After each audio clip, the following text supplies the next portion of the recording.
네, 안녕하십니까. 최장근이고요. 오늘은 이제, 어, 여섯 번째 시간. 네. 그리고 이제 조금은 잠깐 저희가 이때까지는 그 셜로 워터 이퀘이션에 대해서 제가 뭐 몇 번 강조드렸다시피 셜로 워터 이퀘이션은 벌티컬 에버레이징한 나베스토크 이퀘이션이라고 보셔도 된다고 몇 번 말씀을 드렸고요.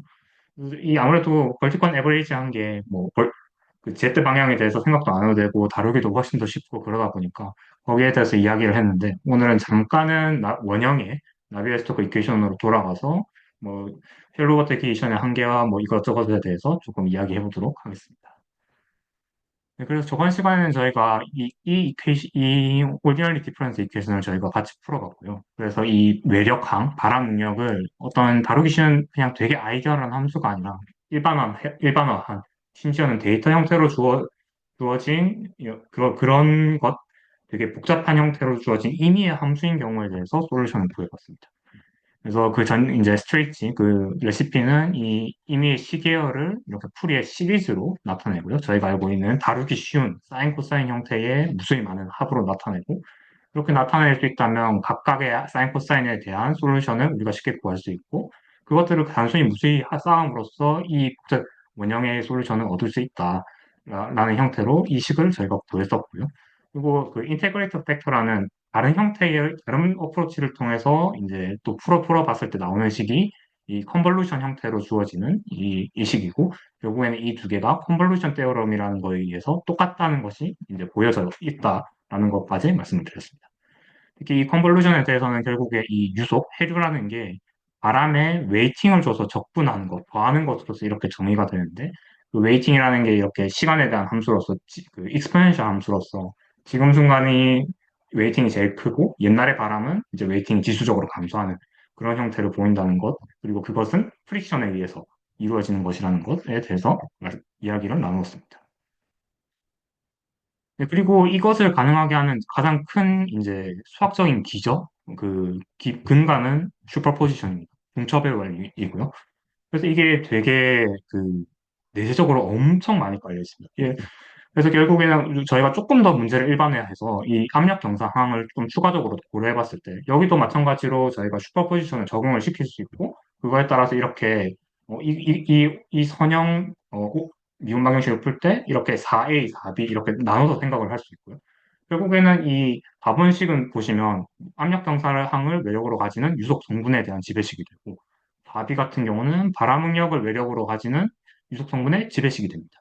그래서 이 각각의 유속 성분은 우리가 프레셔, 그 압력 경사에 대한 프레셔 그레디언트 드라이븐 컴포넌트로 정의를 할 수가 있게 되는 거고요. 그리고 두 번째 이 바람 응력에 대한 것은 윈드 드라이븐 컴포넌트에 대한 이제 유속 성분으로 정의를 할 수가 있는 겁니다. 그리고 그 슈퍼포지션에 의해서 총 유속은 그것들의 단순한 선형 합으로 나타낼 수 있는 것이고. 그래서 사실은 논문이나 책 같은 걸 많이 여러분들께서 보시다 보면 그냥 좀 이런 부분들은 아무래도 다들 알고 있을 거라고 생각을 하고 그냥 시작부터 이 문제를 풀기 위해 우리는 그냥 유속 성분을 뭐 프레셔 컴포넌트랑 뭐 윈드 스트레스 컴포넌트로 왜 선형합으로 정의를 하겠다 그냥 이런 식으로 그냥 서술을 그냥 딱그냥 거기서부터 시작해서 이렇게 서술을 수식 전개 같은 걸로 시작하는 경우가 많은데 사실은 그거는 이 선형성을 바탕으로 한 이 선형 미분 방정식의 중첩의 원리를 그거를 기반으로 한 팩트라는 거. 네. 그것을 조금 아시면은 아마도 여러분들께서 이제 좀 논문 같은 거 읽으실 때 조금 도움이 될 수 있을 것이라고 생각을 하고요. 그래서 아무래도 이 선형성이 도드라지는 지오피지컬한 스케일에서 그런 유속을 여러 가지 컴포넌트를 선형합으로 정의하는 그런 접근을 많이 사용합니다. 스케일이 작아지고 난리니어리티가 도미넌트가 되게 되면 더 이상 아마 그런 식으로 그냥 단순하게 더하는 접근 자체를 많이 사용하지 않는 것으로 저는 알고 있습니다. 네. 그리고 결국에 저는 이제 지오피지컬한 스케일, 좀 큰 스케일들 이제 공부하는 사람이다 보니까, 이 첫 번째 항은 대부분의 경우 많이 무시를 하거든요. 그래서 저주파, 좀 시간 규모도 크게 그냥 잡고 해서, 그냥 스티디 스테이트 가정하고 이렇게 볼 수 있는데, 그렇게 해서 제가 지금 여기는 이제 바다 능력항까지 추가적으로 포함을 해놨고요. 그렇게 되면은 미분 방정식도 아니고 그냥 U에 대해서 바로 그냥 풀 수가 있게 되잖아요. 양변을 IF로 나누면 바로 그냥 유속 성분을 얻을 수 있게 되니까. 여기서도 근데 중첩의 원리가 작용이 돼서 각각의 포일싱 텀에 대한 유속 컴포넌트가 이렇게 선형합으로서 이렇게 나타나는 것을 쉽게 보실 수가 있죠. 그래서 이 압력 경사항과 저항력항이 균형을 이루어서 만드는 유속 성분을 저희가 지역류, 지오스트로픽 커런트 컴포넌트라고 부르고요. 그다음에 표층 발화 능력이 이 저항력항과 균형을 이루어서 만드는 유속 성분을 에크만 커런트, 특히 이제 표층이니까 서페이스 에크만 커런트 컴포넌트라고 부르고, 마지막은 바닥 능력이니까 바텀 에크만 커런트 컴포넌트라고 저희가 부릅니다. 근데 한 가지 명심하셔야 될 게 제가 첫 시간에서부터 강조했다시피 이거는 이제 shallow water equation, vertical average한 이퀘이션의 결과죠. 그러다 보니까 이 유속이라는 게 사실은 이렇게 연직적으로 평균된 형태로 주어져 있다는 것을 잊으시면 안 됩니다. 그래서 한 가지 또 용어 관점에서 포인트아웃하고 넘어가면 좋은 게 유속을 적분한 것을 저희가 수송이라고 부르거든요. 트랜스포트. 아마 뭐 그냥 특히 관측 같은 데서 트랜스포트를 그냥 뭐 시간당 흐르는 물의 볼륨으로 이렇게 하는 경우도 많은 걸로 그게 아마 관측에서 조금은 더 익숙한 정의일 텐데 근데 유속의 적분값이면 그냥 다 트랜스포트라고 부를 수 있다고 보셔도 될 것 같습니다. 왜냐하면 저처럼 이렇게 테오레틱한 관점에서는 그냥 차원 하나에 대해서만 이렇게 적분한 것도 그냥 트랜스포트라고 부르거든요. 그래서 결국에는 그리고 재밌는 게 지금 보시면 이게 왜 이 수성에 대해서 조금은 익숙해지는 뭐냐면 셜록 이퀘이션을 만들 때, 저는 조금 일반적에서 에버레이지한 컴포넌트로 이렇게 이퀘이션을 다 만들고 계속 소개를 드릴 건데, 이거 양변에 h를 곱해서 그게 이제 수송값이 되는데, 그 평균 성분이 아니라 수송 성분에 대한 이 셜록 워터 이퀘이션을 만들기도 하거든요. 그래서 그냥 그 HU 자체를 그냥 캐피탈 U로 이렇게 정의하고 그 캐피탈 U에 대한 셜록 워터 이퀘이션을 구축하고 논의를 하는 논문들도 많기 때문에 여러분들께서 만약에 뭐 논문에서 셜록 워터 이퀘이션 보면 이게 vertical average 된 이퀘이션인지 vertical integration 된 이퀘이션인지 조금은 확인을 하시면 조금 뭐 중간에 좋을 수도 있습니다. 결국에는 하고 싶었던 말이 뭐냐? 연직 평균이 되어 있기 때문에 우리가 연직적인 구조를 알 수가 없습니다. 이 셜록 워터 이퀘이션 가지고는요. 그래서 오늘은 이제 그 부분에 대해서 이야기를 할 거고요. 이제 제가 그 첫 시간, 세 번째 시간쯤에 그 셜록 어티케이션 소개 드릴 때 말씀했다시피 이 셜록 어티케이션은 벌칙 에버리지가 되어 있고요. 그래서 이 원형의 이 8번 시스템을 그냥 적분을 하면 이거는 선형의 시스템이기 때문에 어떤 특별한 수학적인 과정 없이 바로 그냥 이 오른쪽에 셜록 어티케이션을 9번씩을 얻을 수가 있게 됩니다. 그래서 여기는 어떤 수학적인 과정이 없다는 거. 특히 이게 뭐 수학적인 관점에서 이게 8번이 맞으면 9도 맞겠지만 수학적인 관점에서 9번이 맞다고 8번이 맞다라고 할 수 어려울 수도 있겠지만 저희는 물리를 하고 일단은 기본적인 가정은 그 백그라 그냥 뭐라 그래야 되나? 패러다임은 유체의 문제는 일단은 나벨스토크 이케이션이 법이야라는 식으로 생각을 하기 때문에 일단 9번이 성립하면 당연히 8번도 어느 정도 합당하고 이 두 개가 컨시스턴스가 있을 거라고 저희는 다 생각을 보통은 하고 있습니다. 그래서 이 셜록 워터 이퀘이션에서 제가 소개드린 세 가지 유속 성분, 이거의 연직 구조에 대해서 잠깐 원형의 나비에스토크 이퀘이션, 이 8번 시스템에 대해서 오늘은 조금 논의를 해볼 거고요. 그래서 목적은 이 세 가지 유속 성분에 대한 연직 구조에 대해 조금 논하는 거, 그게 오늘의 좀 목적이 되겠습니다.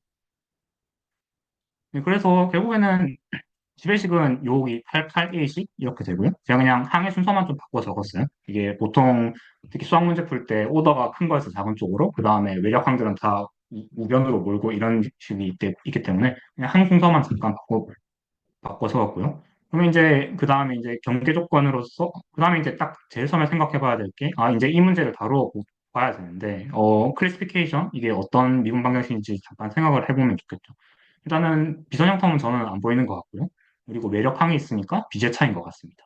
그리고 제일 많이 미분된 횟수는 두 번이니까 세컨 올더가 되고 그리고 뭐 그 차원도 하나밖에 없죠. 다 Z에 대한 미분만 있고 여기 N은 이 항 자체가 그냥 통짜로 주어진 어떤 함수로서 취급을 할 거기 때문에 결론적으로 이거는 Z에 대한 상미분 방정식이고요. 그리고 Z에 대해서 두 번이 미분되어 있기 때문에 그 조건이 두 개가 풀립니다. 그 적분상수를 결정하기 위한. 그리고 그거는 보통 표층에서의 경계 조건, 그리고 바닥에서의 경계 조건을 이렇게 처방을 해서 이제 문제를 정리를 할 거고요. 이런 문제를 이제 경계값 문제, 경계 조건 문제, 그렇게 많이들 부르고 있습니다. 그래서 표층에 대한 경계 조건은 이 운동학적 이거 저희가 첫 시간에 했던 표층에는 바람 능력이 가해진다. 이 조건을 쓸 거고요. 그 다음에 저희가 셜록 어티케이션에서 제가 썼던 바텀 바운더리 컨디션은 그 바닥 경계 조건은 이 11C거든요. 이 선형, 보통 저희가 리니어 드래그 컨디션이라고 부르는 마찰 응력이 유속과 비례한다. 그거를 나타내는 식인데, 근데 몇 가지 좀 심플리피케이션이 된 간단한 형태의 그 경계 조건이 몇 가지가 더 있는데, 11A 같은 경우는 그냥 해저 깊은 데는 뭐 정적이고 유속이 없을 거야.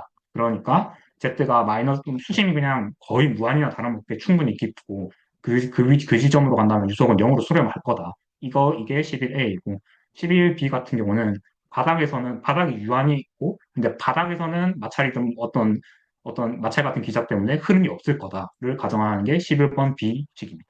11B 같은 경우는 저희가 주로 노슬립 컨디션이라고 많이 부르고요. 그냥 유수가 딱 정지 싶어서 집어 넣으니까 그냥 흐름 자체를 아예 억제를 하는 미끄러짐이 없는 경계 조건이라고 보시면 됩니다. 그래서 저는 이제 오늘은 11A를 좀 같이 직접 풀어보면 좋을 것 같고요. 그다음에 11B, 11C를 이제 바닥 경계 조건을 바꾼 문제에 대해서 그냥 간단한 그거는 이제 좀 똑같은 방식으로 풀면 되는데 그냥 좀 같이 해보기보다는 좀 결과 위주로 소개를 드리고자 합니다. 그래서 오늘 이제 같이 조금 다뤄봐 보면 좋을 것 같은 문제는 이 문제고요. 제가 그냥 그대로 적었고, 이 지배시, 그 다음에 표층 경계 조건, 바닥 경계 조건, 이렇게 주어져 있습니다. 말씀드렸다시피 세컨 올더, 논 호모지니어스이고요. 그 다음에 제가 아마 저번 시간이니까 벌써 4주 전에 제가 이 논 호모지니어스 문제를 어떻게 다루는지에 대해 설명을 드렸었는데, 아마 그때 좀 이것저것 다른 것도 많이 설명을 드리고, 그좀 원리에 대해를 좀 강조하느라고 그냥 레시피에 대한 좀 설명을 제가 잘 못할 것 같아서 이런 식으로 매력항이 있는 비제차 문제를 보통 그냥 좀 교과서적으로 그냥 좀 계산에만 집중해서 어떤 식으로 다루냐면 뭐 이런 미분 방정식이 있을 때 이거를 제일 처음에 어떻게 하냐면 유속을 두 개로 나눕니다. 하나는 호모지니어스 컴포넌트로 나누고요. 이 외력항이 없는 문제의 솔루션 컴포넌트, 그래서 호모지니어스 컴포넌트라고 저희가 부르고, 하나는 외력항이 존재하는, 그리고 특수의 성분, 파티큘러 컴포넌트, 이렇게 그냥 유속을 두 개의 선형항으로 정의를 하고요. 그 다음에 각각의 이 호모지니어스 컴포넌트와 파티큘러 컴포넌트에 대한 지배식을 이제 디컴포지션을 해냅니다. 원형의식으로부터. 그래서 호모지니어스는 외력항이 없는 문제, 그 다음에 파티큘러 컴포넌트는 외력항이 있는 문제. 이렇게 이거를 원형의 거를 이렇게 두 개로 쪼개고요. 그리고 이거를 아마 이 두 개씩을 더해 보시면 원형의 식이 나온다는 거, 이 1번 정의에 의해서 그게 된다는 것도 아마 꽤 쉽게 보실 수 있을 거고요. 그다음에 이것을 각각을 풀어내서 이거를 이제 제가 말씀드린 뭐 일단은 모르겠지만 무조건 그냥 기절을 이렇게 잡아라. 이렇게 말씀을 드렸었는데 그냥 각각을 이런 식으로 H구나. 이거를 대입해서 여기서도 UP, 여기도 뭐 A-E, B-D 이걸 대입해서 이런 식으로 A, B 결정하는 식으로 구한 다음에 그 중첩의 원리에 의해서 상수 곱하고 더한 거는 해다. 그거에 의해서 결국에는 일반회를 이런 식으로 잡으시면 됩니다. 호모지니어스 컴포넌트에 상수를 더한 거 더하기 파티큘러 컴포넌트 이렇게 하시고 그 다음에 만약에 호모지니어스 컴포넌트가 이제 여러 개 나올 수도 있잖아요. 그 경우에는 그 호모지니어스 이퀘이션의 중첩의 원리에서 여러 개 나오면 이런 식으로 그냥 그것들에 서로 다른 상수를 곱해서 다 더한 걸 일반으로 잡으시면 되거든요. 네, 이런 식으로 하고 그 다음에 이 일반에 붙어 있는 이 개수는 그 이제 그 경계적 주어진 조건들, 초기 조건, 경계 조건 그런 것들로 정의를 하면 된다. 네, 그러면 그렇게 하면은 끝이 됩니다. 전체적인 레시피는 다음 것 같고요. 그래서 그거를 이제 오늘 여기에 대해서 그대로 같이 한번 해볼 것 그래서 뭐 일단은 해를 제일 처음에 할 거는 이렇게 정의를 하고요. 그 다음에는 이제 이 문제를 이렇게 호모지니어스 컴포넌트에 대한 지배식, 그 다음에 파티큘러 컴포넌트에 대한 지배식 이렇게 나눴으면 다음과 같이 그냥 쉽게 이렇게 나눌 수 있고 얘기 나눌 수 있습니다. 그러면 이제 호모지니어스 컴포넌트부터 한번 같이 풀어보면 UH는 제가 말씀드렸다시피 그냥 이렇게 잡고 대입을 해봅니다. 그러면은 두 번 미분하니까 B가 두 번 내려오고 이런 식으로 네.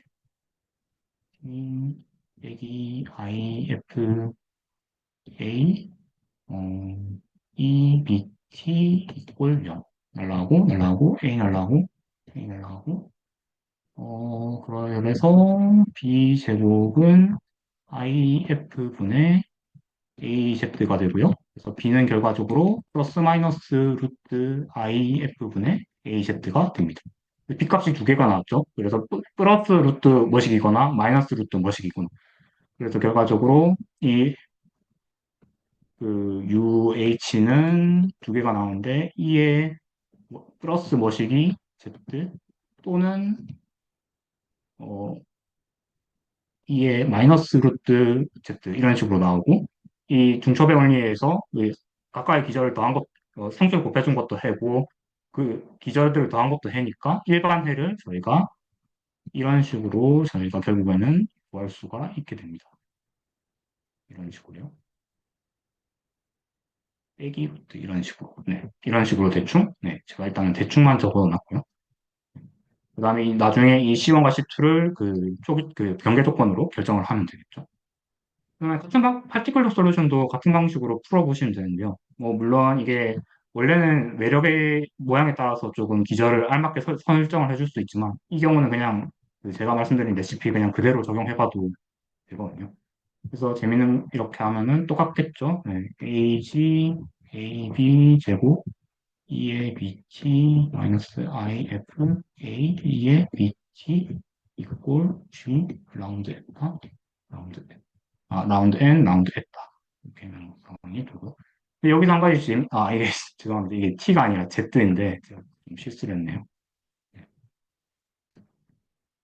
이 Z에 대한 함수를 저희는 풀고 있죠. 네.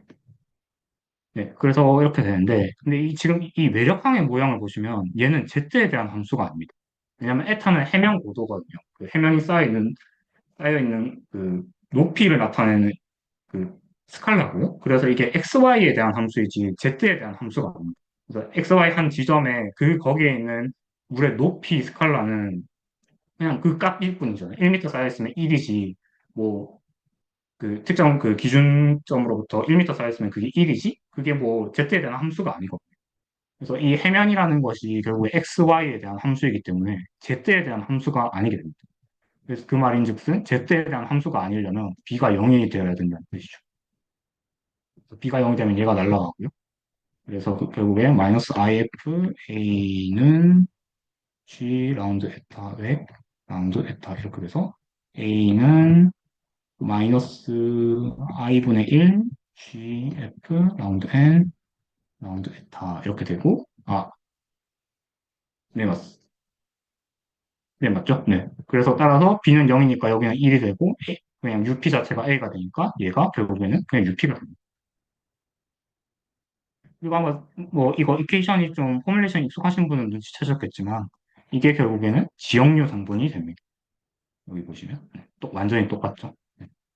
그래서 이 시스템에서는 이 간단한 미분 방정식에서 결국에 파티큘러 컴포넌트는 이 지역류 컴포넌트에 해당이 되게 되고 그리고 또 왜냐면은 또 얘가 Z에 대한 함수가 아니기 때문에 얘가 저절로 0이 되고 그러면 저항력과 압력분사의 균형으로 그냥 바로 이렇게 맞춰지게 되는 것이죠. 그다음에 여기는 또 그 아이러니하게도 정향력과 에디 비스코시티 얘에 대한 경계 조건들이 서페이스 윈드 스트레스, 바텀 스트레스가 되는 것이죠. 그래서 얘 자체가 본질적으로 호모지니어스 컴포넌트가 에크만 컴포넌트에 에크만 흐름 성분에 해당하게 됩니다.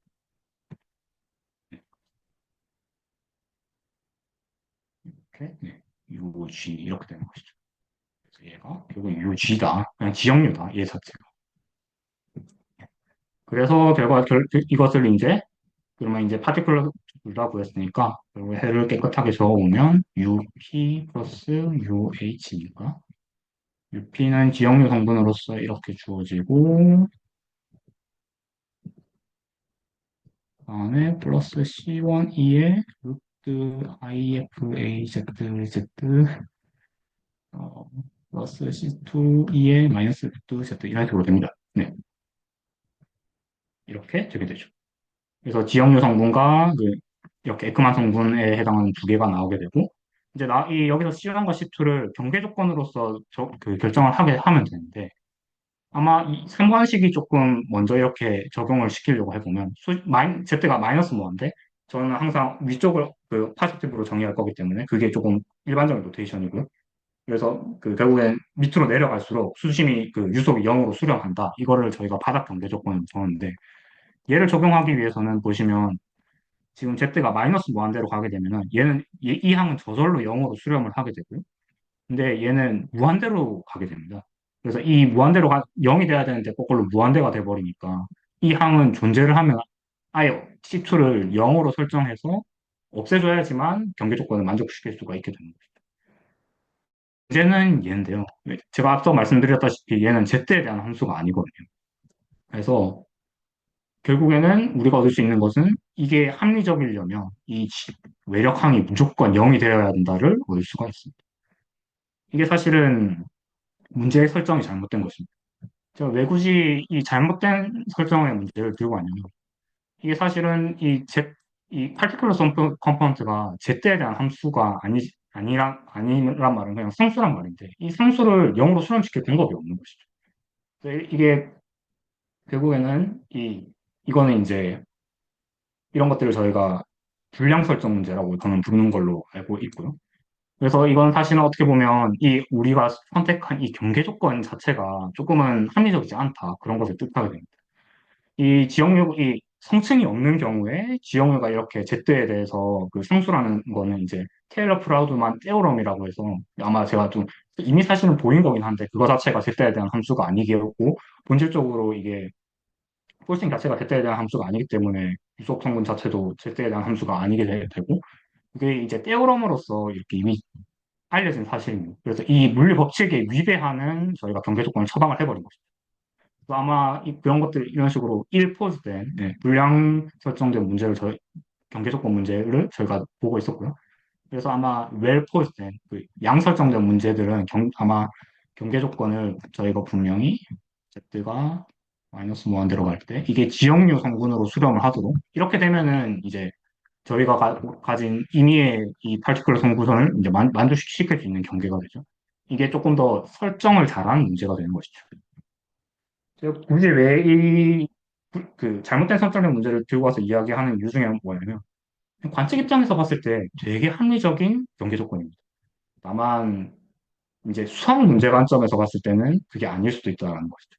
그리고 생각보다 이 문제를 해가 존재할 수 있게끔 우리가 풀 수 있게 해를 유도해낼 수 있게끔 설정하는 부분들이 꽤나 문제가 되는 경우가 많고 그냥 쉽게 이렇게 조금 그냥 되게 그냥 관측이나 뭐 되게 선언적인 지식 가지고 좀 이런 문제를 설정하는 게 조금 어려울 수 있다. 약간 그런 부분들을 제가 조금 보여드리고 싶어서 네, 일부러 그냥 이 문제를 가져왔고요. 근데 약간 좀 심플리시티를 위해 그냥 이 컴포넌트가 아예 없는 경우로 한번 생각을 해보시죠. 비정류 성분이 그냥 아예 없는 경우. 그러면 이제 그냥 에크만 성분만 남겠죠. 그렇게 되면은 이제 이 문제 이 문제도 더 이상 이 경계 조건도 불량하지 않게 되고 그냥 적용을 할 수가 있게 되는 것이죠. 얘가 없으니까. C2만 0으로 만들면 얘는 저절로 0으로 수렴을 하게 되고 그리고 이제 이 C1을 표층 경계 조건을 구하면은 이제 저희가 완벽한 완벽하게 결정이 된 해를 구할 수 있게 되는 것입니다. 그래서 나머지는 되게 쉬운 수학이거든요. 그래서 결국에는 근데 이걸 좀 해볼 필요가 있을 것 같네요. 한번 제가 조금 이것저것 그 정리를 해보면 지역료는 그냥 잠깐 없다고 생각을 하고요. 이게 루트 IF AZ 곱하기 Z고 여기에 이제 저희가 표충 전개 조건 얘를 적용을 할 건데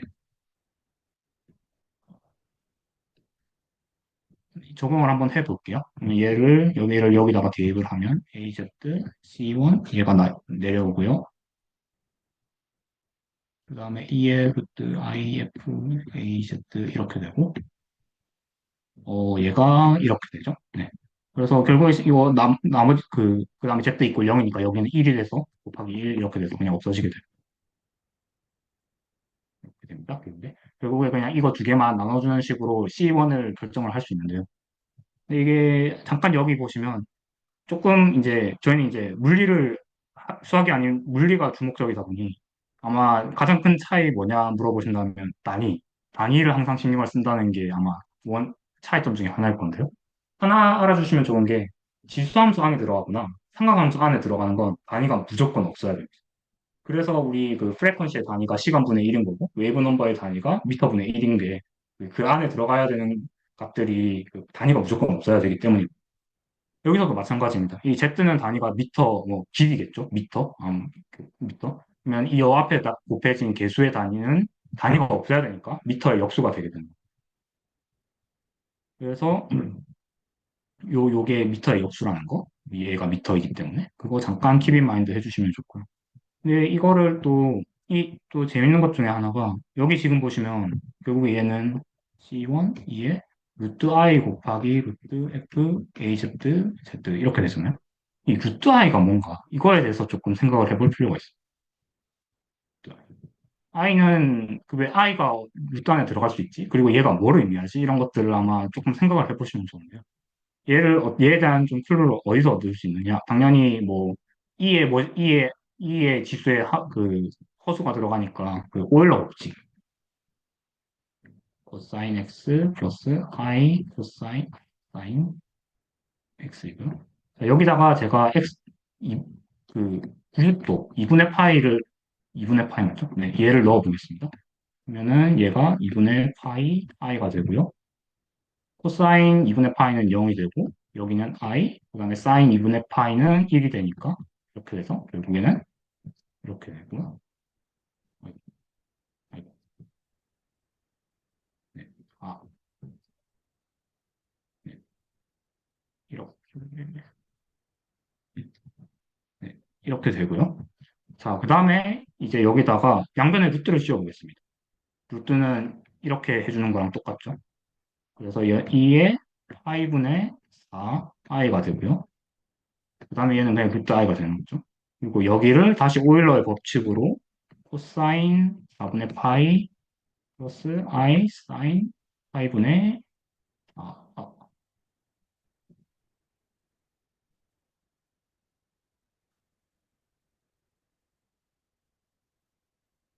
그러네. 이게 또 이러네. 풀이 잘 작동을 안 할 때가 있더라고요.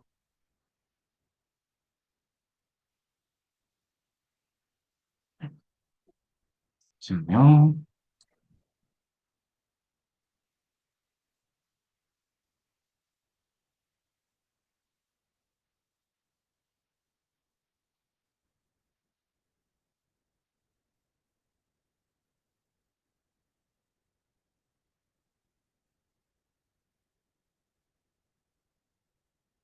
얘가 아니라,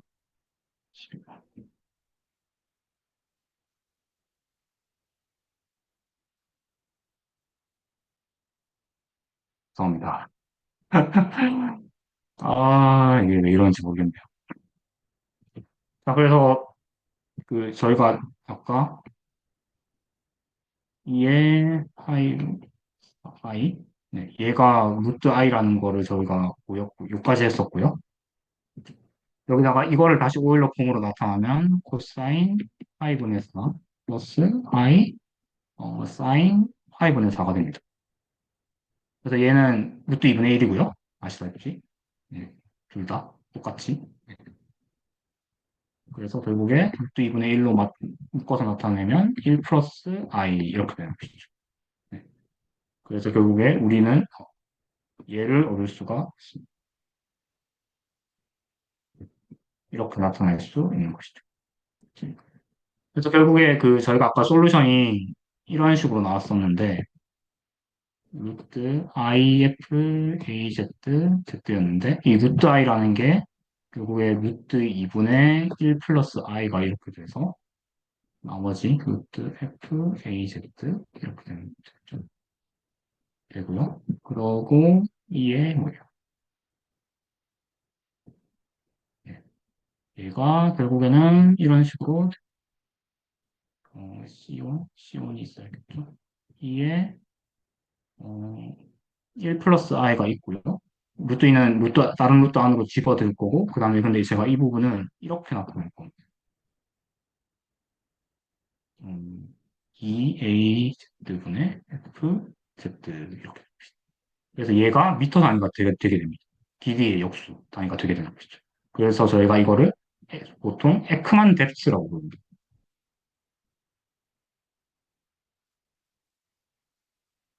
제가 평행상 이거를 이제 매번 적기 귀찮으니까 이렇게 정의를 할게요. 이거를, 이 부분을. 그래서 솔루션은, 네, 이렇게 되고. 그래서, 그리고 이거의 DE를 저희가 이렇게 정의를 했기 때문에, 이 AZ, F를, 이 AZ를 DE로 나타낼 수가 있잖아요. 그러면 DE의 제곱 FE. 그래서 이거를 사용해서 이 AZ 대신에 AZ를 DE로 나타내는 게 이 식이 되고요. 그리고 1 플러스 i 부분을 전개해서 이렇게 제가 나타내었습니다. 그래서 이 부분은 이제 저희가 많이 봤다시피 결국에는 익스포넨셜 함수가 되고 이 부분은 사인 코사인 함수가 되게 되는 것이죠. 그래서 결국에는 사인 코사인이고 그 다음에 거기에 익스포넨스 특히 이 z는 밑으로 갈수록 감소하는 몰 네거티브 돼서 그 감쇄를 하는 거거든요. 사인 코사인이 이렇게 감쇄를 하는 형태, 수심이 깊어질수록 감쇄를 하는 구조를 보이겠구나. 그런 것들을 알 수가 있는 것이죠. 그다음에 하나 조금 더 해보면 좋은 게, 요 타우 벡터를 조금 다르게 나타내 볼 수가 있거든요.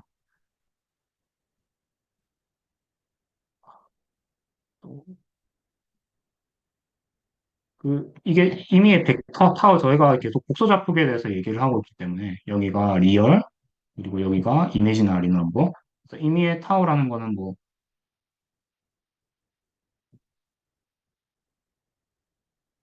이렇게 있으면, 이거는 타우 x 플러스 i 타우 y가 되고요. 여기가 타우, 그리고 이거를 그리고 또 이거의 크기가 있지 않습니까? 요 크기가 이 벡터의 길이가 해당하고 요 각도를 세타라고 했을 때 요 타우 x는 크기 곱하기 코사인 세타로 정의를 할 수가 있죠. 삼각함수의 정의에 따라. 그다음 같은 방식으로 타우 y는 크기 곱하기 사인 세타로 정의를 할 수가 있습니다. 그래서 얘를 저희가 크기 곱하기 이 코사인 세타 플러스 i 크기 곱하기 사인 세타 이렇게 할 수 있고요. 여기서 이 크기로 묶어내면은 코사인 세타 플러스 i 사인 세타가 돼서 여기를 또 그 오일러의 법칙으로 저희가 나타낼 수가 있죠. 그래서 이렇게 됩니다. 예 세타 이렇게 되는 것이죠. 네. i i로 봐서 이렇게 되는 것이죠. 이렇게 나타낼 수가 있게 됩니다. 여기서 세타는 그 x축으로 그 각도를 결국에 말을 하게 되고요. 그래서 이 타우라는 벡터를 이 크기와 각도를 이렇게 나타낸 거라고 보셔도 될 것 같습니다. 그렇게 나타내고 이렇게 정리를 해보면 이런 식을 얻을 수 있거든요. 근데 지금 저희가 그 타우를 이렇게 그 크기와 각도로 나타냈는데 유속도 마찬가지죠. 유속도 마찬가지로 크기와 이런 식으로 나타낼 수 있겠죠. 네, 세타 U가 이제 유속의 각도에 해당하는 거죠. 그래서 결국에는 이 부분이 요, 부- 요 부분이 이 지수함수에 있는 요 부분이 유속이 각도에 해당하게 됩니다. 그래서 지금 보시면 이 세타는 바람의 각도가 되고요. 그 다음에 뭐 잠깐 표층에 대해서 생각을 해보면 Z 이꼴 0, Z 이꼴 0이면 유속은 바람의 마이너스 파이 나누기 4 한 게 됩니다. 이게 45도죠. 파이 나누기 4. 결국에는 이 마이너스 방향으로, 그러니까 시계 방향으로 45도 각도로 이렇게 흐름이 생기겠구나. 이런 것들을 아실 수가 있는 거죠. 그리고 여기 보면 또 Z에 대한 디펜던스 텀이 있잖아요. Z가 감소할수록 몰 네거티브일수록 그리고 그러니까 그 네거티브 방향으로 커질수록 더 이게 그 음의 각도로 회전을 하니까 이렇게 반시계 방향으로 수심이 깊어짐에 따라 유속의 방향이 이 시계 방향으로 이렇게 쫙 회전을 하겠구나. 그리고 지수함수가 곱해져 있으니까 그 크기는 감소를 하겠구나. 이런 것들을 아실 수가 있는 거예요. 사실은 이거는 그냥 그려보면 되는 문제이기도 하거든요. 네. 그래서 이렇게 얻은 솔루션을 가셔해 보시면 이 빨간색이 이제 바람 능력의 방향이고요. 그다음에 센 노란색이 표층 흐름, 그다음에 수심이 깊어질수록 이 파란색으로 이렇게 제가 나타냈고요. 그래서 제가 말씀드린 대로 표층에서는 45도 방향으로 이렇게 흐름이 나고 수심이 깊어질수록 이렇게 시계 방향으로 회전하는 그런 구조를 가짐을 보실 수 있습니다. 그리고 재밌는 것은 이렇게 얻은 유속을 표층에서부터 그 수층 전체, 여기는 수층이 마이너스 무한대까지 있으니까 표층부터 마이너스 무한대까지 적분을 하게 되면 우리가 쉘로 워터 이퀘이션에서 얻은 얘를 그대로 얻을 수가 있습니다. 이게 그렇게 놀라운 사실은 아니긴 하죠. 원래 처음부터 그냥 두 개가 다른 이퀘이션이 아니었으니까 두 개가 똑같은 것을 지시하는 게 놀라운 사실은 아니긴 한데 많이들이 이제 간과하는 사실이기도 하죠. 네. 그래서 결국에는 이거 그 해류 벡터 그냥 각 지점에서의 그 유속을 봤을 때는 이런 식으로 나선 구조, 저희가 에크만 스파이럴이라고 부르는 나선 구조를 띠게 되지만 얘를 결국에 수층 전체로 평균 혹은 적분을 했을 때는 그 우리 쉘로 같은 이케이션에서 배웠던 대로 그 방향은 그 90도 방향으로 이루게 된다. 그런 것들을 암시한다고 보시면 돼요. 네, 그리고 이제 이게 이제 표층에크만 흐름에 대한 솔루션이라고 보시면 될 것 같고요. 그리고 이제 바닥고의 경계 조건을 다른 식으로 바꿔볼 수 있는데, 이번에는 유한 수심, 수심이 H로 그 수심 딱 가정을 하고, 바닥에서 흐름이 없다고 했을 때, 똑같은 식으로 풀면 되는데, 이제 좀 계산이 조금은 더 이제 노력이 들어가는 그렇게 바뀌게 되죠. 그래서 그렇게 아마, 근데 뭐, 그렇게 놀라운 수학은 필요한 건 아니고요. 그냥 단지 조금 테디우스한 수학이 길어질 뿐인 거죠. 네, 테디우스한 연산이. 네. 그래서 결국에 이 작업을 해보시면 15번씩을 얻으실 수 있습니다. 그래서 이렇게 다만 이게 신치, 코시 이렇게 돼 있는 거, 이게 하이퍼볼릭 사인, 하이퍼볼릭 코사인이라고 부르는 건데, 이런 구조가 계속 많이 나오다 보니까 요렇게 그냥 정의를 한다고 보시면 될 것 같고요. 우선은요. 네. 그래서 이렇게 그냥 이렇게 그냥 이 정의가 자체가 이렇게 된다. 이 지수함수가 빼진 거 더해진 거를 이렇게 이 함수로 많이 나타낸다. 그렇게 아시면 될 것 같습니다. 이게 복잡하다 보니까 뭐 제가 몇 번 강조했다시피 조금 몇 가지 극한의 케이스를 생각을 해보면 좋은데 지금 보시면 이 Z가 DE, 에크만 뎁스로 나눠져 있거든요. 그래서 이 H를 D로 나눈 게 이런 부분들을 다 소모했게 됩니다. 그래서 이게 무차함수가 되거든요. 그 수심을 에크만 뎁스로 나눈 거니까. 그래서 이 무차함수에 대한 그 극한 케이스들을 생각을 해보면 제일 첫 번째로 수심이 충분히 깊은 경우 네, 그래서 이 무차원수가 1보다 매우 큰 경우에는 이 이퀘이션들에서 E의 마이너스 HD, E 이런 것들이 막 나오는데 요게 다 0으로 수렴시킬 수가 있게 되거든요. 그래서 그런 식으로 심플리케이션을 해보면 지금 이 식을 얻으실 수가 있고요. 네, 이렇게 되면은 그 항이 저희가 딱 그 제일 처음에 얘기했던 표층의 그만 흐름, 지역류, 바닥의 그만 흐름 이렇게 세 개의 슈퍼포지션으로서 깔끔하게 나타납니다. 그래서 결국 이 마지막 항이 결국에는 그 바닥 에크만 이거 두 개는 저희가 중간중간에 그 표창 에크만 흐름할 때 약간 얘기했죠. 지역류 성분이고 이게 그 표층 에크만 흐름 얘랑 완전히 똑같죠. 보시면은 네. 얘랑 완전히 똑같고요. 네. 그리고 마지막에 있는 게 바닥 에크만 흐름인데 바닥 에크만 흐름은 또 지역류에 대한 함수로서 이렇게 나타내는 거죠.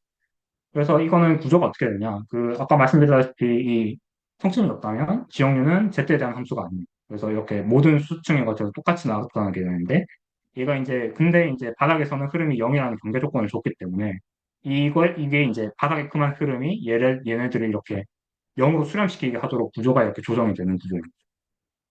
얘도 똑같은 식으로 좀 포뮬레이션을 바꿔보면 이 식을 얻을 수 있고요. 여기서는 보시면 표층 에크만 흐름과 반대되는 방향으로 이렇게 회전하는 것을 보실 수가 있죠.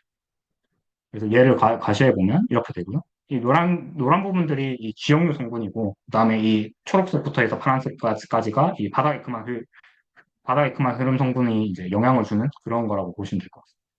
얘가 왜 흐름의 왼쪽인가? 전압력이라는 게 결국에 그 보시다시피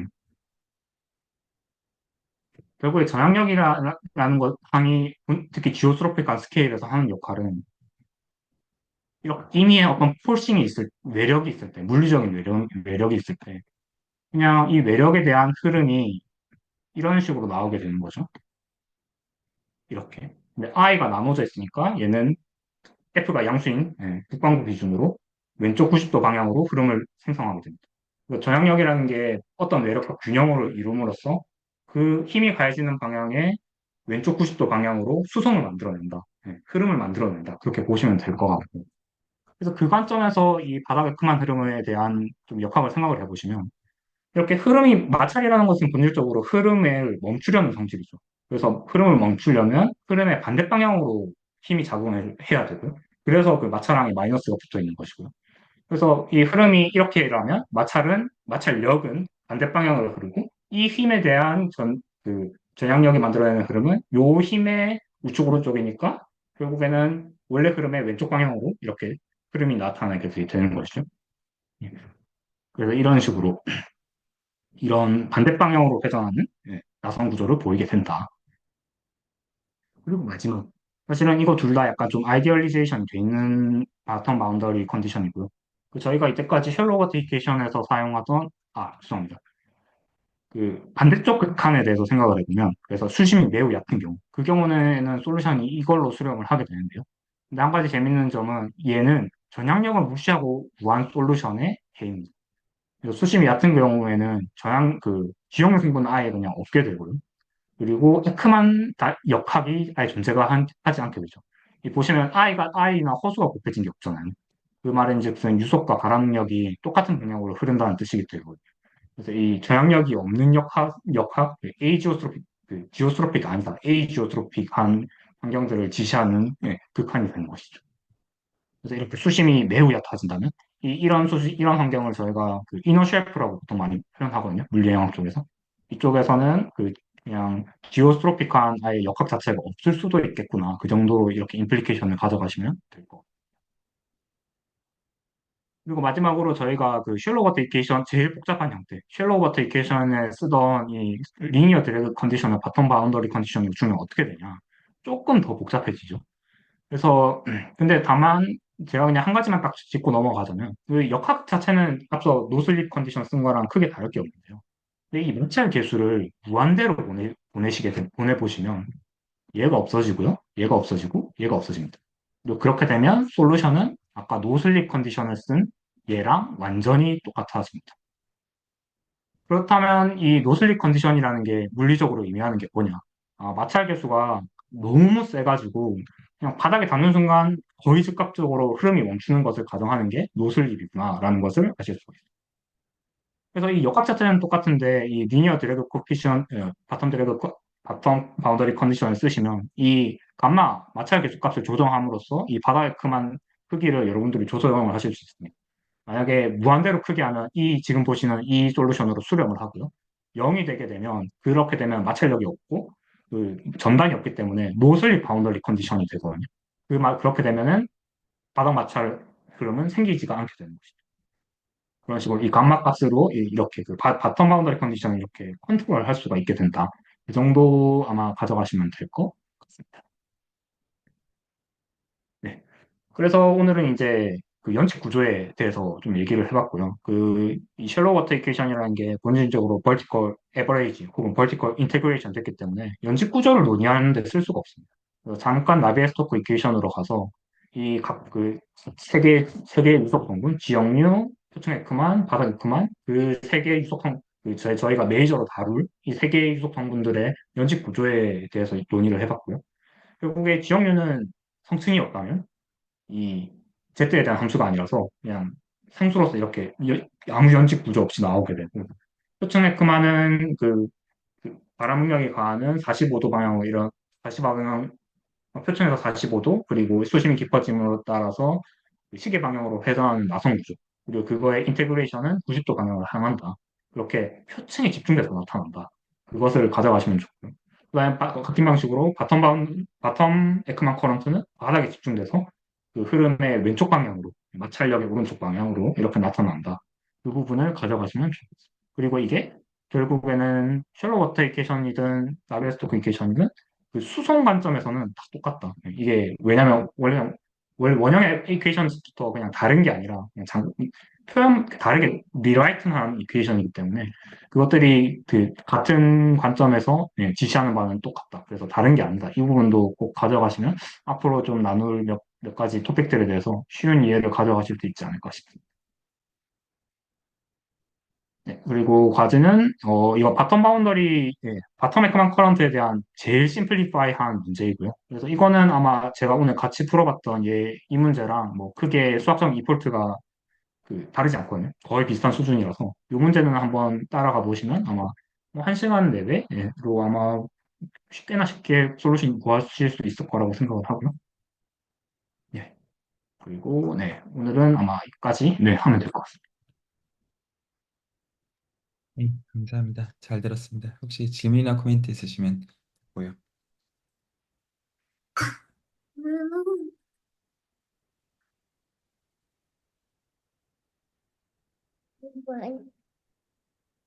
몇 살인지 여쭤봐도 되나요? 그지? 요새 좀 말썽을 항상 배우는 분이셔서 죄송합니다. 아, 아니다. 너무 좋죠. 네. 그 뭐냐 코멘트를 조금 좀 네. 드리도록 하겠습니다. 아니요. 아니요. 쉽게 말을 하면 그 많은 게 안 당해집니다. 죄송합니다. 혹시나 아닙니다. 이제 스크린에서 좀 어떤 분산되게 했으면 의도가 아니니 죄송합니다. 아, 아닙니다. 그 어, 크게는 네 가지 정도 참석하시는 분들께 좀 드리고 싶은 코멘트가 있는데요. 지금 이제 제가 최장근 박사님과 이 작업을 하는 것은 제 개인적으로 굉장히 길게 보고하고 있는 제 입장에서는 작업으로 어떤 거를 이제 레코드로 지금 남겨놓은 것인데 앞으로 적어도 한 5년에서 10년 정도 만약에 해양학 계통의 어떤 연구자들이 적어도 이제 수학 때문에 어떤 문제가 되거나 아니면 이제 수학적으로 뭔가를 더 디벨롭을 해서 실질적으로 연구자로서 이제 날개를 달고자 하실 때 어떤 이제 수학의 즐거움 유튜브 레벨에서 실제로 아주 실질적인 서포트를 해드릴 생각으로 어떤 이제 빌드업을 이제 하고 있는 작업으로 저는 보고 있고요. 그래서 만약에 지금 이 세미나가 이제 마치더라도 나중에 혹시나 약간 이제 내가 수학적으로 좀 더 파고들어서 어떤 이제 내가 연구자로서 어떤 이제 승부를 보기를 원하시는 그런 분들께 실질적인 트레이닝이 되는 것들이 어떤 게 필요한지 제 입장에서는 좀, 이런 세계관이구나, 이런 책이구나라는 것들을 볼 목적으로 지금 어떤 이제 귀담아서 이제 듣고 있는 과정인데요. 네 가지 말씀드릴 게 있다고 했는데, 하나는 이게 실제로 지금 얘기들을 전개들을 지금까지 보니까 다 미방을 푸는 거더라고요. 그래서 이제 수학에 편향된 제 의견에는 미방을 푸는 거는요, 풀어봐야 아는데, 사실은 지금 이제 해양학이라는 맥락이 들어온 게 어디에 들어왔다고 저는 이해를 하냐면, 미분방 형식 앞에 붙어 있는 개수들, 코이피션트들의 해양학적인 의미들이 들어가 있어요. 기본적으로 각자가 매우 중요하다고 보고요. 그런데 저는 사실은 투 스텝이라고 믿어요. 이제 수학에 편향된 의견 정도로 들어주십시오. 일단은 그 개수들을 굉장히 단순화해 놓고, 그러니까 당연히 유닛 중요하고 모든 의미에서 맥락 당연히 이제 값들이나 따져야 되는 거 너무나 맞지만 그 개수들을 가장 단순화해 놓은 가운데 그 가운데 이제 방정식들을 실제로 풀어보는 그런 실제로 손으로 해보는 그런 경험들이 중요해요. 오히려 이제 이런 GPT한테 이제 다 시키면 다 주는 이 시대에 오히려 이런 것들 손으로 해봐야지만 나중에 이런 모델링에 대한 어떤 해석들을 하고자 할때 의미들을 볼 수 있다고 저는 개인적으로 수학 평형자인 입장에서는 그렇게 생각을 해요. 그래서 0번으로 좀 말씀을 드리고 싶은 게 이런 것들을 연습하는 것은 일단은 개수를 단순화해 놓고 정말로 손으로 풀어서 이게 아무 생각이 없어질 때, 이거 나 어떻게 푸는지 진짜로 안다라는 거가 해봐서 안다라는 층위가 되어지면 그때부터 이걸 가지고 이 개수들의 의미들을 포함해서 아까 이제 말씀해 주신 어떤 사인이 바뀌고 이런 것들 하나하나 하이퍼볼릭 사인이 등장하는 하나하나 이런 것들에 대해서 생각해 볼 수 있는 어떤 여유가 좀 생기게 돼요. 근데 안 풀어본 가운데 보게 되면 급급하게 되고 따라가는 것도 급급하고 해석도 급급하고 그게 있는데 그래서 내가 수학적으로 좀 안 맞나 이렇게 생각하시는데 저는 구분해야 되는 문제로 보는 게 맞아요. 푸는 거는 푸는 거에만 집중해야 되는 게 있고 그다음에 내가 이거 어떻게 푸는지 손으로 해봤고 그냥 편해진 상태가 되면 이제 이런 어떤 모델링에 대한 해석들을 기본적으로 볼 때 이런 거구나라고 보게 되는 면들이 있다는 거죠. 그거는 좀 떼놓고 연습을 하는 층위로 보면 누구나 접근할 수 있는 거라고 믿어요. 근데 이거는 0번으로 사실 좀 하고 싶은 얘기는 좀 세 가지 다른 얘기를 좀 드리고 싶은 게 있어요. 그 이게 이제 제가 이제 수학자로서 말씀을 드리는 건데 그러니까 저는 지금 이 얘기들을 들으면서 제 나름대로 이제 그 논문들도 이제 검색들을 해보면서 아, 이런 것들 하면 바로 논문감들이 되겠구나라고 제 생각에 판단하는 것들을 말씀을 드릴 테니, 물론 저는 이제 해양학 연구자가 아니니까 뭐 다 검색해보고 그런 것들은 당연히 아니고 잘 아는 건 아니지만, 그래도 한번 이제 검색을 해보고 아, 이거 이 세 가지 중에 하나를 하시면 무조건 논문들이 된다라는 거에서 수학 편향된 의견들을 좀 말씀을 좀 드릴게요. 하나는 여기서 해에 대해서 좀 더 파고들어 보는 것일 수가 있잖아요. 왜냐하면 지금 결과적으로 차포 다 떼고 미분 방정식으로 모델링을 하는 거니까. 그래서 미분 방정식으로 모델링이 되면 많은 경우에 오늘 최상훈 박사님께서 다루신 것처럼 2차 미분 방정식으로 많은 경우에 모델링이 되는 것 같아요. 실질적으로. 1차로 써놨지만 많은 경우 실질적으로 2차처럼 다루고 싶어 하는 면들이 실질적으로 많고, 그래서 2차를 다루면 지금 이제 오늘 이제 비록 이제 비제차에 대해서 두 개로 쪼개서 잘 풀리는 경우들에 대해서 다뤄주셨지만, 2차 미분 방정식을 다룰 때 이제 중요한 점이 이제 뭐냐면 그 잘 풀리는 것들만 2차에 있지 않아요. 잘 안 풀리는 경우들이 있어요. 실질적으로. 그래서 그 중에 그래서 만약에 이런 해법들을 보셨을 때 그냥 만약에 어떤 내가 낯선 어떤 이런 해법들을 보고 뭐 잘 풀리겠죠. 아마도 그런 것들에 대한 어떤 발표들을 듣고 있을 가능성이 굉장히 높으니까요. 그러면 어떻게만 질문을 뒤집어 보시면 되냐면, 만약에 뭐만 확인하시면 되냐면 이게 차수가 2차인지를 한번 보세요. 차수가 2차이면 그거에 대해서 차수가 2차니까 해가 두 개이지 않겠습니까? 대충 찍는 정도의 느낌으로 보더라도 타당한 선일 거라고 생각해요. 그러면 그 해 두 개가 언제나 다 조울이라는 보장이 없어요. 그럴 수도 있겠죠. 그래서 실제로 해 두 개 중에 하나가 문제가 되는 가장 전형적인 미분 방정식의 이름을 베셀 미분 방정식이라고 불러요. 그래서 해 하나가 문제가 되는 경우로 모델링이 되는지를 실질적으로 보시면 그게 분명히 어떤 지금 이 해양학 맥락에서의 어떤 그 맥락도 같이 있을 가능성이 저는 있을 거라고 생각을 해요. 그래서 지금 이제 2차 미분 방정식으로 만약에 어떤 문제가 셋업이 되면 그거에 대해서 혹시나 지금 내가 보는 미분 방정식이 베셀 이퀘이션이랑 상관이 있는지를 좀 보시면 그 재미를 보실 가능성이 높다가 있고요. 예, 보여주셔서 감사합니다. 예, 그, 분명히 있을 거예요. 그, 없을 리가 없다고 저는 솔직히 생각을 하고 있고요. 그리고 거기서 어떻게 또 도망가시면 되냐면, 그, 거기서 사실은 이 베셀 미분 방정식이라는 거에 뭐의 일반적인 경우냐면, 뭐의 특수한 경우냐면, 그 하이퍼 지오메트릭 펑션의 특수한 경우예요. 그 베셀 미분 방정식의 솔루션이라는 녀석이. 그래서 정리를 하면 지금 이제 보통 통상적으로 아마 여러분들이 레퍼런스를 보시는 것들은 해 자체가 문제가 없는 경우들을 아마 보고 있을 거예요. 실질적으로. 근데 만약에 2차 미분 방정식 중에서 해 하나가 문제가 되는 경우를 보면 가장 그 중에서 중요한 케이스라고 할 수 있는 게 베셀 미분 방정식이에요.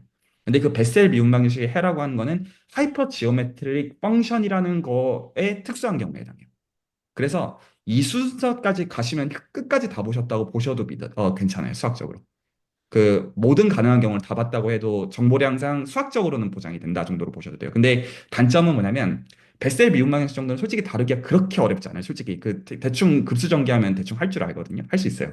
테일러 급수 비슷해요. 근데 하이퍼 지오메트릭 펑션으로 가면 이거 괴물이 돼서 이거는 정말로 손으로 풀어보는 그 훈련이 굉장히 많이 되어 있어야 되는 굉장히 어려운 거지만, 뒤집어서 얘기하면 연구적으로 가치가 높을 가능성도 되게 높아요. 그래서 약간 오늘 이제 다루어진 예를 들어 에크먼 플로우나 이런 것도 어떤 식으로 어떤 키워드 검색을 해보시거나 GPT를 써보시면 괜찮냐면, 어떤 이게 혹시나 지금 우리가 보는 해가 하이퍼 지오메트릭 펑션으로서 표현이 되어지냐 이렇게 해보시면 이게 이거의 특수한 경우가 베셀 그 이제 펑션이 되고 베셀 이퀘이션의 솔루션이 되고, 근데 베셀 이퀘이션의 솔루션도 특정 경우들은 문제가 없는데 특정 경우는 뭐 타입 1, 타입 2로 나누는데 타입 1은 문제가 없고 타입 2는 문제가 있고, 그러면 문제가 보통 이제 없는 쪽으로 논문들이 가지고 왔을 텐데 문제가 없는 게 꼭 나쁘다는 의미도 사실은 아니에요. 그래서 아마 맥락이 되게 의존될 가능성이 있어요. 그래서 제가 1번으로 말씀드리고 싶은 거는 수학에 편향된 의견에서 지금 보시는 경우들에 있어가지고 솔루션의 성질로 가는 쪽에서 베셀 이퀘이션과 하이퍼볼릭 지오메트리 펑션으로 갈 수 있다. 아마 이쪽은 해양학 연구자들이 아마 잘 모를 거예요. 이게 제가 1번으로 말씀을 드리고 싶은 포인트예요.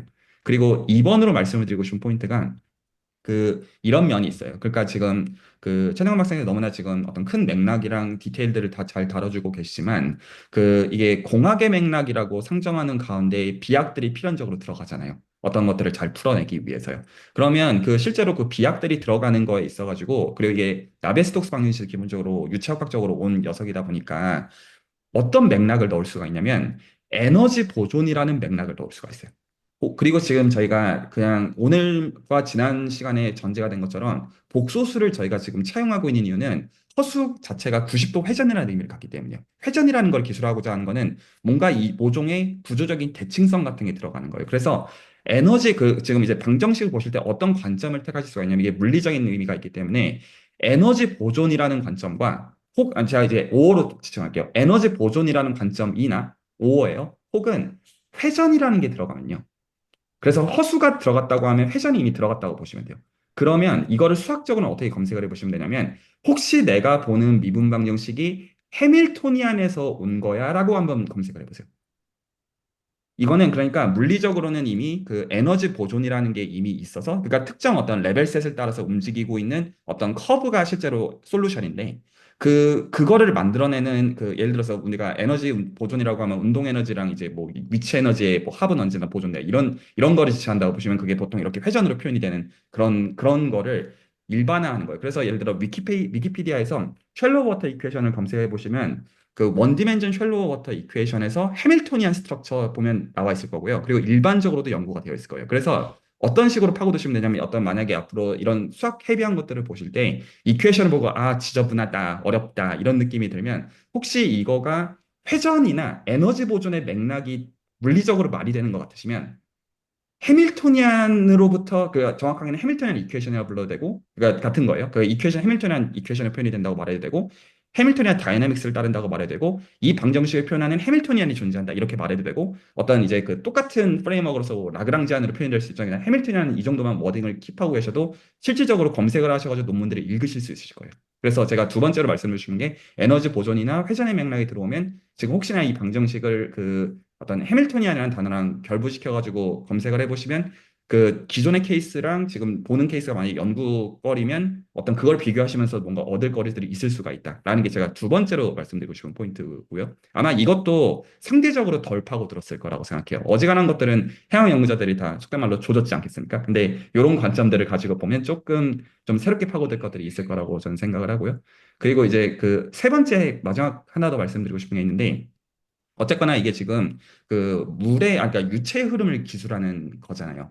그래서 지금 여기서 그 사실은 안 당연한데 받아들이고 있는 전제가 뭐냐면 유체의 흐름을 우리가 정말로 아까도 이제 그 2차 방정식, 2차 미분 방정식을 가버닝 이퀘이션이라고 불렀잖아요. 지배 방정식. 그러니까 그 전제는 뭐냐면 그 지배 방정식을 알면 안다는 뜻이잖아요. 근데 사실은 그것도 질문할 수 있는 거예요. 그게 진짜 맞는지. 그러니까 수학적으로 모델링을 했어요. 그래서 지배 방정식이 나왔어요. 그 유도가 틀렸다 이런 말을 하려는 건 아니에요. 근데 그 기본적인 전제 자체, 이 지배 방정식만 알면 다 안다라는 전제가 뭐가 문제냐면 우리가 실질적으로 실측할 수 있고 관측할 수 있는 거는 굉장히 랜덤한 대상들이고 그리고 조금만 상황이 복잡해지더라도 과연 그런 식으로 간략하게 모델링하는 게 타당하냐라는 지점을 생각해 보면 랜덤성이라고 하는 거를 고려하지 않은 모델링 자체가 타당한지에 대해서 물음을 던질 수가 있어요.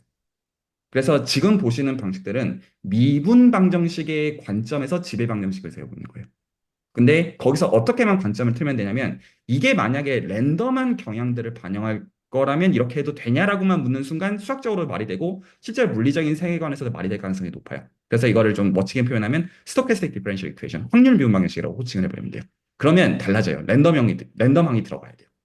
그래서 지금 만약에 어떤 복잡한 제가 오늘 말씀드린 걸 정리하면 만약에 어떤 복잡한 어떤 그냥 이제 어떤 해류에 대한 어떤 모델링이 미분 방정식으로 떴다. 그러면 적어도 이제 수학 평형된 의견에서는 세 가지를 파고들 수 있어요. 하나는 해 자체의 퀄리티를 높이는 쪽에서 해 자체가 문제가 되는 케이스에서 베셀 방정식이나 베셀 함수나 하이퍼볼릭 지오메트리 펑션으로 도망가면 10중 8구 논문이 될 가능성이 높다. 기존의 케이스를 확장하고 일반화하는 결에서 이게 한 가지. 그리고 에너지 보존이나 허수가 들어가면 이미 에너지 보존이나 회전이 들어가 있는 거예요. 이렇게 빙글빙글 도니까 에너지가 보존이 되는 걸 따라가지고 돌고 있는 것처럼 생각하시면 보통 맞거든요. 그러면 해밀토니안 구조가 있는지를 보시면 가장 단순한 경우에 아마 그게 있을 가능성이 되게 높아요. 혹은 그래서 그걸로부터 사전 연구들을 보시는 가운데 지금 내가 보는 거에 대해서 끼워 맞추는 방식으로 새로운 연구가 확장될 가능성이 높아요. 그리고 이제 세 번째로 과연 이 거버닝 이퀘이션이 랜덤항이 없다고 할 때 그게 타당하냐라는 거를 물고 늘어지면 그 자체를 가지고 새롭게 방정식을 세워서 그래서 이제 이 랜덤한 거를 이제 넣게 되면 좀 다른 걸로 조금 바뀌거든요. 그러면 그것만 가지고도 연구를 할 수가 있어요. 그런데 실제로 이것들을 연구하는 그 방식은 그냥 다른 게 아니라 그 일변수 비적분학 그리고 선형대 수학 그리고 지금 이제 배우고 있는 미분 방정식에 대해서 손으로 풀어보는 그 훈련들을 가지고 할 수 있는 것들이에요. 그래서 할만해요, 생각보다. 그러니까 뭐 한두 달 안에 훈련이 되는 거라고 저는 솔직하게 생각하진 않는데 한 뭐 1년 안쪽으로 진짜 그러니까 많이 해야 되는 거는 손으로 풀어보는 훈련이고 그 감을 얻기 위한 아주 단순한 지고지순한 훈련들이 되어지면 저는 사실 굉장히 보상이 높을 가능성이 높다고 여겨지고 지금까지 이 시간에 들은 세미나로 보면 이거 굉장히 괜찮겠다. 해양 연구자들 입장에서 미국 방식을 제대로 배워두는 게 굉장히 쓸만한 것 같아. 본인들의 보상의 어떤 측면에서요. 이게 제가 좀 어떤 수학 편향된 측면에서 좀 드리고 싶은 말씀입니다. 혹시 짜장 말씀 해주실 말씀 있으시면 듣고 싶습니다. 너무 좋은 코멘트인 것 같습니다. 아마 여러분들 중에 몇몇 분들은 감을 잡으셨겠지만, 교수님께서 두 가지 보정적인 퀄리티에 대해서 말씀을 해주셨죠. 하나는 에너지, 하나는 회전. 이거 아마 눈치채셨겠지만, 후자는 볼티스틱 컨설베이션 이퀘이션에 해당하게 되겠죠. 그래서 이미 특히 이 회전 경향성의 보존, 볼티스틱의 컨서베티비티는 조금 어느 정도 특히 지배식 어떻게 유도하고 그런 것들은 아마 물리학 시간에 조금 배우셨을 가능성이 조금 있을 거라고 생각을 하고요. 그래서 본질적으로 특히 이제 셜로 워터 이케이션에서 셜로 워터 이케이션 저희 오늘 셜로 워터 이케이션이랑 라비에스토크 이케이션 두 개 다뤄봤잖아요. 그래서 셜로 워터 이케이션에서 컨설베티브한 볼티스틱 회전 경향성을 저희가 로스비 볼티스티 그냥 근데 보통 생각하는 학부 때 배우는 볼티스티 컨설베티비티는 그거죠. 셜로 워터 이케이션은. 근데 심지어는 나비에스토크 이케이션 그것도 가정이 아무것도 없는 심지어는 뭐 하이드로스타틱 그런 것도 필요 없고요. 심지어는 부시네스크도 필요 없습니다. 그래서 진짜 거의 원형 그대로의 그대로의 나비에스토크 이퀘이션에 대한 볼티시티, 컨서베티브 볼티시티도 알려져 있고요. 그거를 저희가 에르텔의 볼티시티라고 부릅니다. 아마 이런 키워드랑 이 두 개 키워드랑 조건희 교수님께서 말씀하신 키워드랑 같이 검색을 해보시면 되게 어려운 연구들을 많이 찾아보실 수 있을 거라고 생각을 하고요. 그리고 또 좀, 저는 이게 사실은 제가 하고 있는 연구들, 그 다음에 제가 공부해왔던 것들을 이렇게 좀 세미나 기회를 통해서 소개시켜드리고 있는데, 저는 상당히 올드 패션한 연구를 좋아하는 사람이라서요. 이게 일반적인 해양학자들이 하는 연구라기보다는 제가 좋아하는 조금은 이제 저보다 위에 세대 분들이 좋아하시는 연구 스타일이죠. 네, 아무래도. 그러다 보니까 저는 솔직히 저 이혼하고 싶어요 하면은 확답을 좀 잘 못 해드립니다. 이게 너무 옛날 형태고 그러다 보니까 좀 현실적인 문제가 좀 있습니다. 대학에서 내가 연구하는 걸 좋아해 줄 수 있는 거. 그런 부분들을 고려해 봤을 때 강력히 권하지 못합니다. 근데 그럼에도 불구하고 저는 이런 것들을 통해서 좋은 직관을 얻어가실 수 있다고 생각을 하거든요. 물론 수학 풀어보고 특히 본인이 이론을 할 거라면, 나는 적어도 내 학위 논문 중 한 파트 정도는 좀 테오레티컬한 거 섞어서 해보고 싶어. 그 정도는 되게 좋거든요. 아마 대부분의 지도 교수님들도 엄청 권장하는 하는 사실이고요. 그렇다면은 좀 이런 것들을 손으로 해보고 직접 쫓아보고 특히 자기 문제랑 되게 관련이 깊은 거에 대해서 해보셔야겠지만 그게 아니라면 그냥 일반적인 물리학적인 지식들, 그런 직관 같은 것들 좀 많이 얻어가시는 것도 저는 충분히 다른 형태의 연구에 쓰실 수 있다고 생각을 하기 때문에 하고 그런 의미에서 앞으로도 많이 참석을 해주시면 좋지 않을까 네, 생각을 하고 있습니다. 근데 저는 그래서 좀 하고 싶었던 말 중에 하나가 뭐냐면 요거는 조금은 위험할 수도 있는 주제니 학위 논문으로서 약간은 옛날 스타일이고 조금 물론 너무 뛰어나서 진짜 막 다 꺾을 수 있다 뭐 그렇다면 문제가 될 게 없지만 그게 아니라면 좀 진짜 각오를 하고 도전을 해야 될 수도 있는 분야인데 근데 제가 그냥 이 조건희 교수님 채널에서 그냥 그냥 계속 소위 말하는 눈팅을 하면서 본 바로는 스토캐스틱 디퍼런스 이퀘이션은 좀 전망이 밝을 것 같습니다. 제 생각에는 그게 이제 점점 이렇게 내려오지 않을까. 그 부분이라면 조금은, 왜냐면 본질적으로 모든 것에 대해 에러가 있거든요. 화이트 노이즈를 어떻게 다룰 것인가. 우리 디퍼런스 이퀘이션으로 모델링을 많이 하는데, 거기 화이트 노이즈 텀 있으면 어떻게 돼? 파라미터에 화이트 노이즈 있으면 어떻게 돼? 그런 것들을 다루는 학문이라고 저는 지금 좀 느끼고 있기 때문에 필연적이죠. 아마 얘기 딱 들으셨을 때 알겠지만, 우리 관측에 당연히 화이트 노이즈 있는데, 그런 것들을 다뤄볼 수도 있고, 아마 그쪽은 상당히 가치가 있지 않을까. 그 미래의 좀 긴 관점에서. 그래서 그 말을 조금 드리고 싶었고요. 네. 그래서 요거는 제가 하는 연구들은 상당히 옛날 스타일이다. 많이 옛날 스타일이다. 그것도 조금 알아가시면 좋을 것 같습니다. 근데 진짜 클래식 네버다이거든요. 여기서 얻을 수 있는 직관은 되려 더 좋습니다. 옛날 거일수록 더 클리어하고요. 메시지는 훨씬 더 클리어합니다. 문제가 심플할수록. 그게 이제 조금 해양학자들이 다 되게 특이하게 수학을 다루는 방법 중에 하나죠. 저희는 너무 복잡해져도 문제가 됩니다. 이 베셀 함수 같은 딱 함수만 나와도 이게 뭐지? 이거를 물리적으로 어떻게 설명해야 되지? 그런 문제가 나오기 때문에 제일 심플한 이퀘이션으로 현상을 설명할 수 있는 게 어떻게 보면 저희가 그 네일드 일했다. 좀 현상을 이제 규명해냈다. 그런 게 되는 것이죠. 저희 해양학자 입장에서는. 그래서 좀 문제 설정, 때로는 좀 오버 심플리피케이션 있어도 이런 게 조금은 일반적인 수학이랑 조금 다른 형태이기도 하고 그 일반적으로 분과대나 사용하는 수학이랑 목적성에서부터 있어서 조금 특이한 거기도 하고 그 부분이 또 재미있기도 하고 어렵기도 한 그런 파트가 듭니다.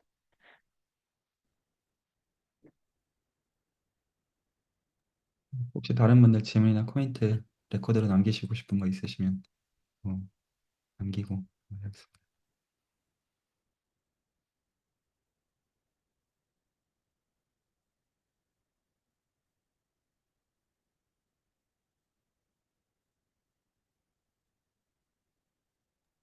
없으시면 레코드는 여기서 정리하도록 하겠습니다.